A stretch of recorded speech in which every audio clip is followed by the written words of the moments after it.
नमस्कार दोस्तों, हिंदी एस्पिरेंट्स के यूट्यूब चैनल पे आप लोगों का स्वागत है। मेरा नाम है नवीन कुमार। आज हम बात करेंगे सीएए को लेकर, सिटीजनशिप अमेंडमेंट एक्ट 2019 को लेकर, बात करेंगे नागरिकता के प्रश्न को लेकर, बात करेंगे सीएए के विरोध को लेकर, बात करेंगे छठी अनुसूची को लेकर, बात करेंगे भारत के धर्मनिरपेक्षता स्वरूप को लेकर, बात करेंगे इसके पॉलिटिकल एंगल को लेकर। आते हैं, थोड़ा सा डिस्कस करते हैं। आपको पता होगा कि सीएए 11 मार्च 2024 को लागू हो चुका है। खैर, इसके क्या प्रावधान है आप तो जानते ही होंगे कि 3 देश हैं, बांग्लादेश है, अफगानिस्तान है, पाकिस्तान है। वहां के 6 माइनॉरिटी कम्युनिटी के लोग जो भारत आए हुए हैं, 6 माइनॉरिटी कम्युनिटी मतलब मुसलमानों को छोड़ करके, उसमें हिंदू हैं, सिख हैं, ईसाई हैं, जैन हैं, बौद्ध हैं, पारसी हैं। ये 6 कम्युनिटी के लोग अगर अगर 31 दिसंबर 2014 से पहले भारत में अगर आ गए हैं तो उनको नॉर्मली डॉक्यूमेंट्स के आधार पर भारत की नागरिकता दिए जाने का प्रावधान इसी सीएए में किया गया है। तो सवाल है कि विरोध वगैरह क्यों हो रहा है, ये सब सारी चीजें हम लोग बाद में जानेंगे। पहले ये जान लेते हैं कि नागरिकता से संबंधित जो कुछ प्रावधान है वो कॉन्स्टिट्यूशन क्या प्रावधान करता है, संविधान भारत का क्या प्रावधान करता है। तो आपको पता होगा कि भारत के संविधान में भाग 2 में नागरिकता से संबंधित प्रावधान किया गया है। अनुच्छेद 5 से लेकर 11 तक नागरिकता से संबंधित प्रावधान किया गया है। अच्छा, क्या संविधान में नागरिकता का जो प्रावधान है वो अस्थायी और विस्तृत उपबंध नहीं है? तो अस्थायी और विस्तृत उपबंध संविधान में नागरिकता से संबंधित नहीं है। केवल 26 जनवरी 1950 तक के नागरिकों की पहचान कॉन्स्टिट्यूशन करता है। मतलब क्या हुआ कि 26 जनवरी 1950 को हमारा प्यारा सा जो कॉन्स्टिट्यूशन है वो लागू हुआ और उसी डेट तक के नागरिकों की पहचान करता है। बाकी सारी जिम्मेदारी, सारी शक्ति, पावर, जितनी भी चीजें हैं वो संसद के ऊपर छोड़ दी गई और संसद से कहा गया कि नागरिकता की प्राप्ति और नागरिकता से समाप्ति संबंधी जो कुछ भी पावर बनाने के अधिकारों की गारंटी इत्यादि देने की जो शक्ति होगी वो संसद के पास होगी। तो अनुच्छेद 10 है, अनुच्छेद 11 है जो पूरी तरह जो है संसद को पावर देता है कि नागरिकता, अर्थात अनुच्छेद 10 में क्या कहा गया है, सीधा सा कहा गया है कि भैया संसद जिस आधार पे कानून बनाएगी उसी आधार पे नागरिकता बनी रहेगी। और दूसरा अनुच्छेद 11 क्या कहता है, अनुच्छेद 11 सीधा सा कहता है कि नागरिकता की प्राप्ति और नागरिकता के समाप्ति से संबंधित जो कुछ कानून बनाया जाएगा वो संसद के द्वारा बनाया जाएगा। ठीक है ना? तो आपको पता ही है कि संसद जो है पूरी पावर रखती है नागरिकता के प्रश्न को लेकर। समय काल परिस्थितियों के हिसाब से इसमें जो है संशोधन वगैरह होता रहता है, क्योंकि जो है नागरिकता से संबंधित कुछ जो प्रावधान किया गया है वो संसद को प्रावधान किया गया है, पावर संसद को दी गई है।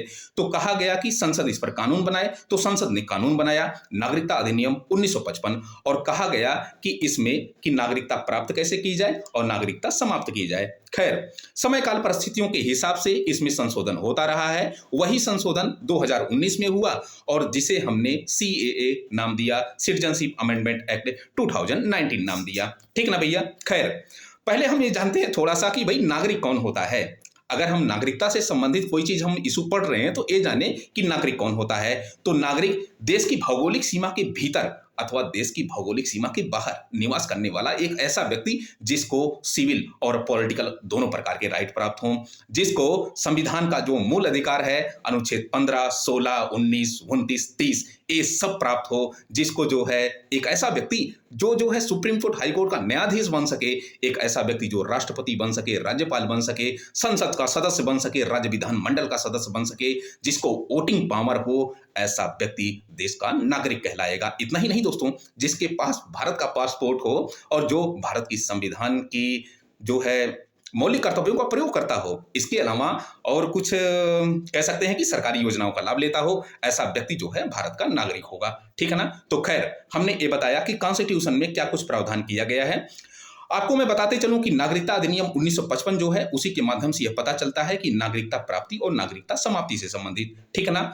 तो नागरिकता प्राप्ति अमूमन जो है नागरिकता जो प्राप्ति की जाती है दूसरे व्यक्तियों, दूसरे देशों के द्वारा जो आए हुए व्यक्ति हैं वो जो है पिछले 14 वर्षों में से 11 वर्ष अगर भारत में रहे हों तो उनको अमूमन डॉक्यूमेंट्स के आधार पर जो कुछ जो है भारत सरकार डिफाइन करे उसी के आधार पर नागरिकता दी जाती है। ठीक है ना? लेकिन सीएए में क्या किया गया है दोस्तों? सीएए में कहा गया है कि भैया जो 11 वर्ष है, 14 वर्षों में से 11 वर्ष भारत में निवास करने का जो प्रावधान था नागरिकता अधिनियम 1955 में, लेकिन सीएए में कहा गया कि 11 वर्ष नहीं बल्कि कितने वर्ष, केवल 5 वर्षों के आधार पर अगर 5 वर्ष कोई व्यक्ति जो है 14 2014 से पहले, 31 दिसंबर 2014 से पहले अगर भारत में आया हो और 5 वर्ष तक वो भारत में निवास किया हो, तो उसको नॉर्मली डॉक्यूमेंट्स के आधार पर उस 6 माइनॉरिटी कम्युनिटी के लोगों को, कहां से जो आए हैं, बांग्लादेश, अफगानिस्तान, पाकिस्तान, यहां से 6 माइनॉरिटी कम्युनिटी लोगों को जो है नागरिकता दिए जाने का प्रावधान किया गया है। ठीक है ना? तो सवाल है कि इतना विरोध क्यों हो रहा है? विरोध होने का सबसे बड़ा कारण है कि भारत की धर्मनिरपेक्षता स्वरूप। प्रस्तावना आपने पढ़ा होगा कि भारत एक धर्मनिरपेक्ष, भारत एक सेकुलर राज्य है। सेकुलर राज्य का सीधा सा अर्थ होता है कि भारत का कोई धर्म नहीं होगा, बल्कि भारत के भीतर जितने भी धर्म होंगे सबको समान संरक्षण दिया जाएगा। ये भारत का जो है धर्मनिरपेक्षता का जो है स्वरूप होता है, मतलब होता है। तो क्या जो है सीएए में 6 माइनॉरिटी कम्युनिटी के लोगों को जो है नागरिकता दिए जाने का प्रावधान किया गया है, तो मुसलमानों को क्यों बॉयकॉट किया गया? तो ये तो धर्मनिरपेक्षता पर थोड़ा सा प्रहार दिखाई पड़ता है। खैर, संविधान का एक जो है मूल अधिकार है अनुच्छेद 14, जो समानता के अधिकारों की बात करता है। तो समानता के अधिकारों में असमानता मुसलमानों के साथ क्यों हो रही है? ऐसा कुछ विरोध किया जा रहा है। कुछ विरोध ना लेने की वजह से विरोध, कुछ देने की वजह से विरोध किया जा रहा है, कुछ ना लेने की वजह से। पूर्वोत्तर में पूर्वोत्तर में जो है कुछ राज्यों का यह कहना है कि भारत की जो जो मतलब यहाँ से जो अफगानिस्तान, बांग्लादेश और पाकिस्तान से जो लोग आए हुए हैं, उनके संस्कृतियों पर बुरा प्रभाव पड़ेगा, उनके भौतिक संसाधनों पर बुरा प्रभाव पड़ेगा, उनके रोजगार पर, उनके लोगों के रोजगार पर बुरा प्रभाव पड़ेगा, इसलिए वो विरोध कर रहे हैं।